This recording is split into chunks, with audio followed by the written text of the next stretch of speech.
ඊයේ දින මහමග සිදු වූ රිය අනතුරු වලින් පුද්ගලයන් 13 දෙනෙක් මියගොස් ඇති බව පොලිස් මාධ්‍ය ඒකකය සඳහන් කරනවා.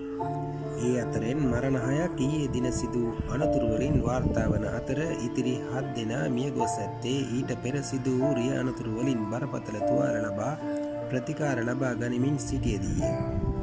මෙසේ මියගිය පුද්ගලයන් අතර 6 දෙනෙකු පදිකයන් වීම විශේෂත්වයක්.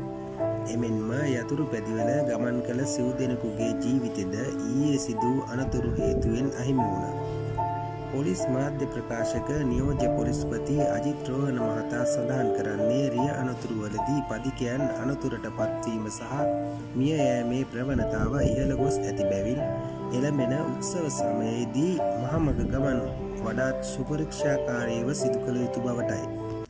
එමෙන්ම උත්සව සමයේ මහමග සිදුවන රිය අනතුරු අවම කර ගැනීම සඳහා ශ්‍රී ලංකා පොලිසිය දිවයිනම ආවරණය වන පරිදි විශේෂ වැඩපිළිවෙලක් සකස් කර ඇති බවත් එය හෙට සිට ක්‍රියාත්මක වන බවත් පොලිස් මාධ්‍ය ප්‍රකාශකවරයා වැඩිදුරටත් සඳහන් කළාය.